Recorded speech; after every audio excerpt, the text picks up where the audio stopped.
What do these industries have in common? Trains and locomotives, newspapers, manufacturing. What do all these industries have in common? Well, unfortunately, they all missed a massive shift in the industry. And you know what? Unfortunately, they got crushed. They were really, really crushed.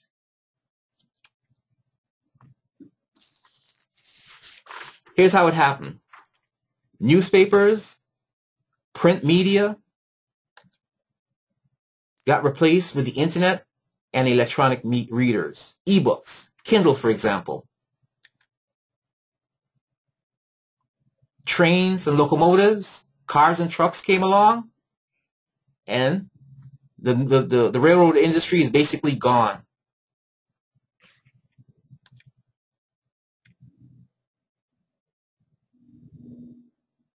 We see what happened with manufacturing. All the production capability of this country was gutted and shipped overseas to developing countries, quote unquote developing countries, where it was cheaper. So we basically produce literally nothing in this country anymore. We're basically a service economy.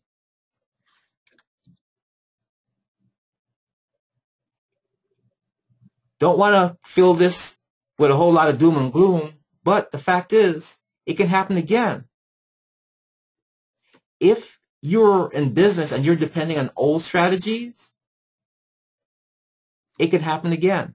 If you don't see the shift happening, and it is happening, and it's called mobile technology, you can get caught up just like all those defunct, devastated business models, and you can be left behind. You can get run over by your competition. Well, I sincerely hope what you're going to learn this afternoon is going to help.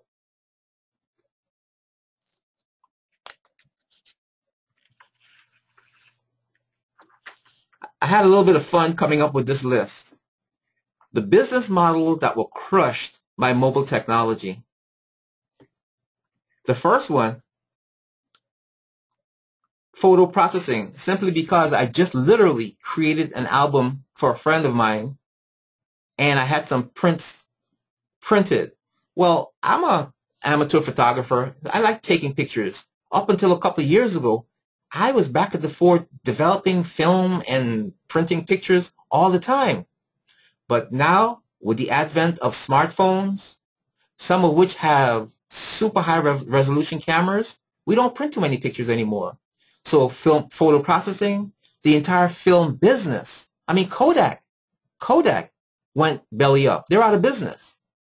Magazine, we're talking print magazines, whole bookstores, Borders is gone. Books, hard copies, they're in trouble. Email is not being used as much as it used to be. The postal service, well, you know the story there. They're losing money, I mean, billions of dollars a year. And they're thinking about cutting back the delivery schedules. Newspapers have been, I mean, have you seen a daily newspaper recently, how small they've gotten? Many of them, the smarter ones, I think they have kind of reacted a little late, but they're going to e-versions. So they've been devastated. What about book publishing? Well, what you're going to see this afternoon is what offsets the disaster that's happening in physical book publishing. But if you're a book publisher now, you're in a lot of pain. And what about digital cameras? You remember when you had a bunch of different, well, I did anyway, a few digital cameras? I still have a digital camera, but for the most part, I use my cell phone. Don't you? Camcorders. Everybody's using their iPhone or their Android. They're doing all their video right on their smartphones. And then what about poor old laptops? I remember last January, I read a statistic that laptop sale, this was last year now, the first quarter was down 20%. Why? Because of tablet PCs and smartphones. So these business models are literally being crushed by mobile technology.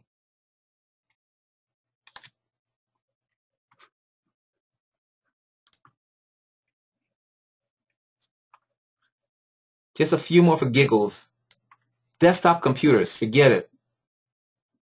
Sales I mean, down, terribly down. Network television. As a matter of fact, money flowed from radio into TV, from TV into cable, from cable into the internet. Now it's flowing into streaming like Netflix. So network TV is, well, think about how many shows you look forward to through the entire week, not those special shows that are on network TV. Movie theaters, they're kind of like on their last leg. And finally, the entire shopping mall itself as a business model is in trouble. So now here we go. How can we prevent ourselves from being part of this sad story? Well, I submit it's going to involve one or many of the 5 models that I'm going to show you. So let's go straight to our browser, because from here on, it's basically I'm going to basically walk you through each of the 5 strategies, and to the best of my ability, I'm going to make this a live presentation where I actually make up scenarios instead of me just showing you PowerPoint presentations.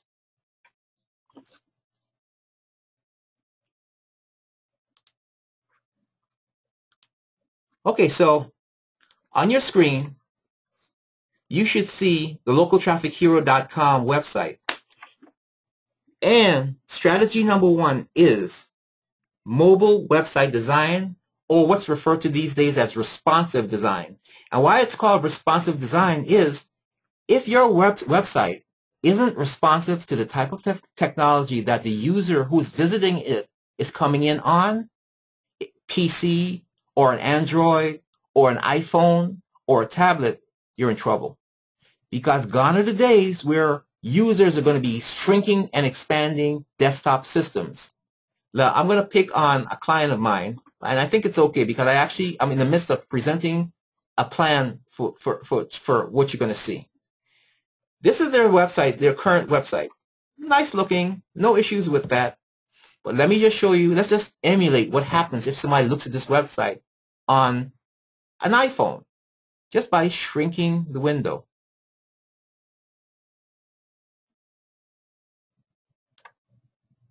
So, you see what's happening? All we have is sort of like a shrunken version of a PC or a desktop website. Really bad. Would you have the patience to go scrolling down and scrolling across a website like this? I wouldn't. And you know something? Not many people are. So what would happen in a situation like this? If there's another option, i.e., if there's a competitive website that a visitor can visit, that's where they're going to go.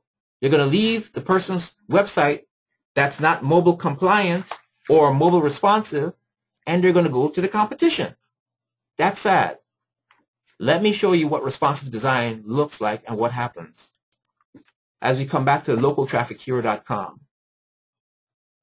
as I emulate a smartphone or tablet PC, notice how the menu, the graphics, everything resizes accordingly. Nothing is off the screen. The buttons are still clear and legible.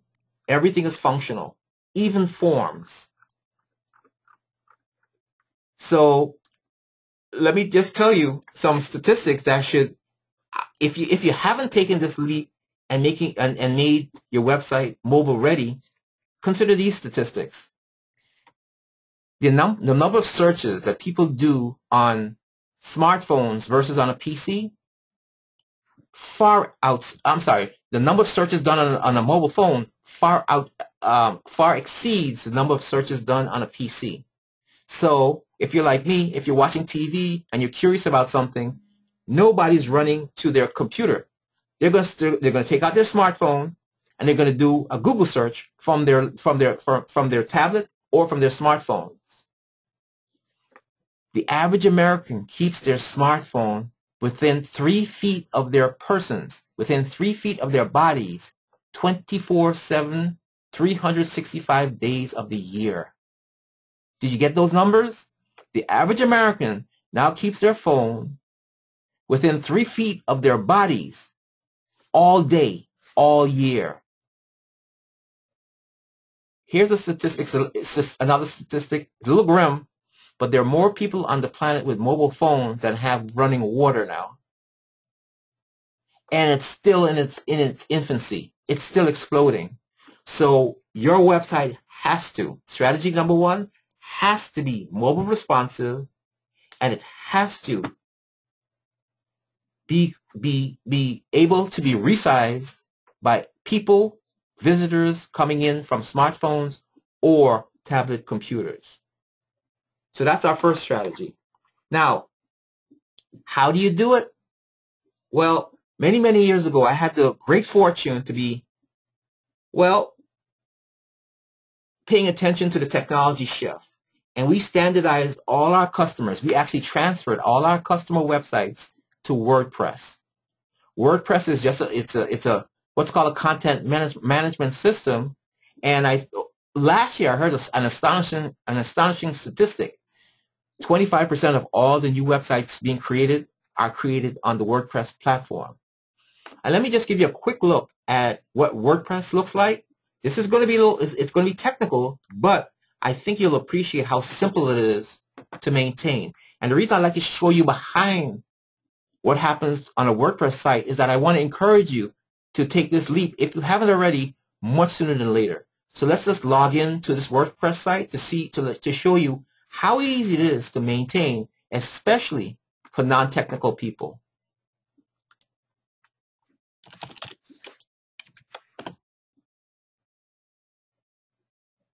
I'm actually going to log into the website and actually post a video. I'm going to create a video. I'm going to put a video on the website to show you how fast you can get this done. Now, I'm not going to explain, of course, everything about what you're seeing, but suffice it to say, there's a dashboard to the left. I'm just going to create a new post. And what I'm going to be doing is creating a blog post. And this is something I would encourage everybody to start doing, because you know what? Blogging is part of the new SEO. And SEO means search engine optimization. It's basically how search engines find your business, your online business. It's very important. And back in the day, you know, we used to do a lot of things with keywords and meta tags and all that. You still have to do that. But more important these days is a dynamic, fresh content adding, ever-changing website. Google just loves a website that changes often. So let's do our first a post and show you how easy it is to create a vlog, a video blog, a blog post that features a video. Okay. So the name of my post is going to be how to create. No, let's do this.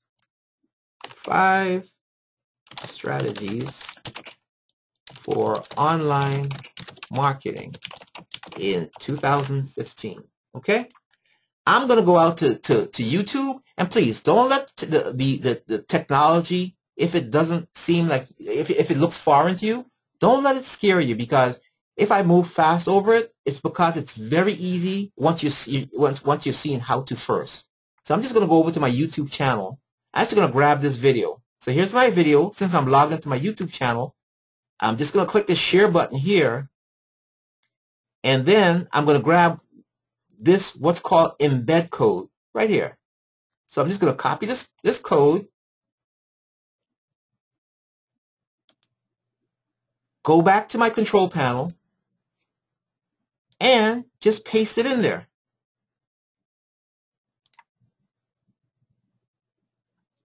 Publish this.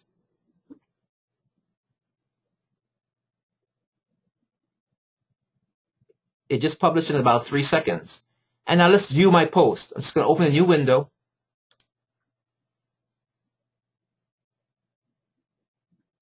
And check that out. Hi there, this is Chris and welcome. How easy was that? It took me all about what? 15 seconds? Yes, granted, the video had to be uploaded to YouTube. But still, I mean, I'm sure you appreciate how easy it is. I mean, you know what it would have taken a software developer to do this 5 years ago? Forget it. So anyway, But now, to go a little further, what this gives you as a business owner is the power over your own business. You don't have to call a professional. You don't have to call a graphics designer. You can maintain your site. You can add content anytime that you like. So that's why I love WordPress. And not to mention, everybody seems to be standardizing on the model. So there's always lots of help out there, very rich communities. So that's what strategy number one is all about. This is how you basically you create a website that's mobile compliant and extremely easy to maintain. Okay? All right, so let's go a little further as I watch the clock very carefully. And don't forget, feel free to type questions in. I won't take them in between. I'll take them after each segment. And so if there's a burning question, just type it in and I'll get back to it. Okay?